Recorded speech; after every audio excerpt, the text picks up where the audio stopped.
फलटण कोरेगाव मतदारसंघामध्ये बौद्ध समाजाला उमेदवारी द्यावी या मागणीसाठी आज माजी केंद्रीय कृषी मंत्री शरद पवार यांची कार्यकर्त्यांनी भेट घेतलेली. आपण त्यांच्याशी बातचीत करणार आहोत. आज तुम्ही शरद पवार यांची भेट घेतली, काय नक्की मागणी केलेली? गेल्या फलटण कोरेगाव मतदारसंघामध्ये गेल्या 2009, 2014, 2019 आणि 2024 याच्यामध्ये आरक्षण पडलेलं आहे एससी जातीसाठी. त्याच्यामध्ये एससी मध्ये 59 जाती आहेत बौद्ध समाज धरून. परंतु मुद्दामून स्थानिकचे जे काही राजकीय नेते आहेत त्यांनी मुद्दामून आमच्या समाजाला डावललेला आहे. म्हणून आम्ही फलटण तालुका, फलटण कोरेगाव मतदारसंघामध्ये आम्ही फिरलो.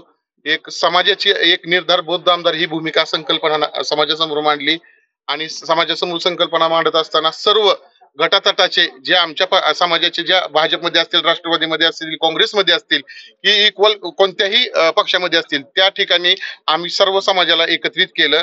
मग त्या ठिकाणी आता तुम्ही इथं बघतालच की भाजपचे नगरसेवक दोन्ही या ठिकाणी आहेत, राष्ट्रवादीचे आहेत, आरपीआयचे आहेत, ज्येष्ठ आहेत, पत्रकार आहेत, सर्व पक्षाचे त्या ठिकाणी सर्वांना आम्ही सोबत घेतलं, एक गाठ बांधली की एकच निर्धार बौद्ध आमदार ही भूमिका मांडून फलटण मधील स्थानिक नेत्यांनाही आम्ही पत्र व्यवहार केलेला आहे.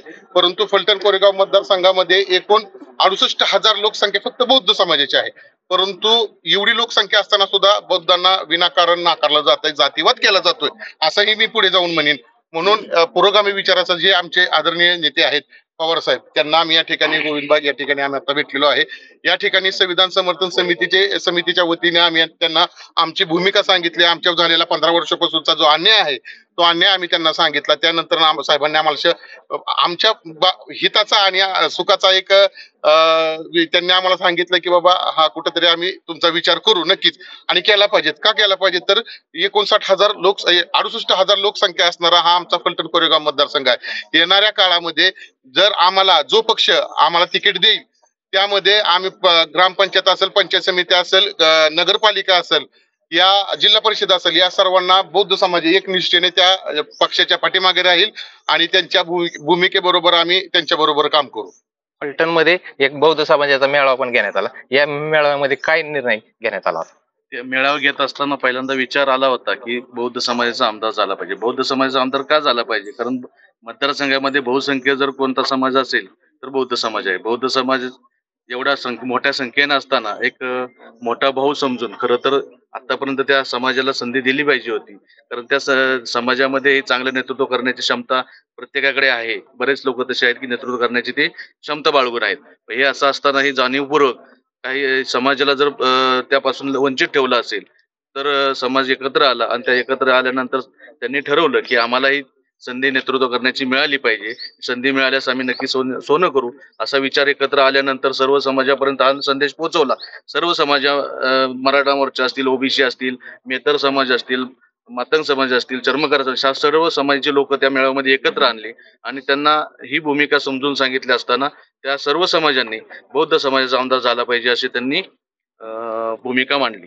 आतापर्यंत कुठल्या कुठल्या पक्षाकडे तुम्ही मागणी केलेली आहे?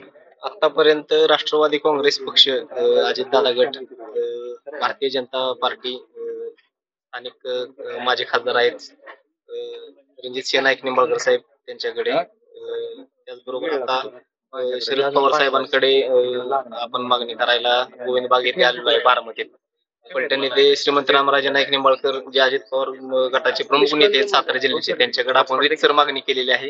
यंदा आम्हाला प्रतिनिधित्व मिळावं म्हणून तर त्यांनी पक्ष जो ठरवेल तो उमेदवार देण्यात येईल असं रितसर सांगितलेलं आहे. त्यामुळे मग आपण काय करतोय की राष्ट्रीय अध्यक्षांकडे आता डायरेक्ट मागणी करत आहे की काही झालं तरी यंदा बौद्ध समाजाचा विचार करावा म्हणून.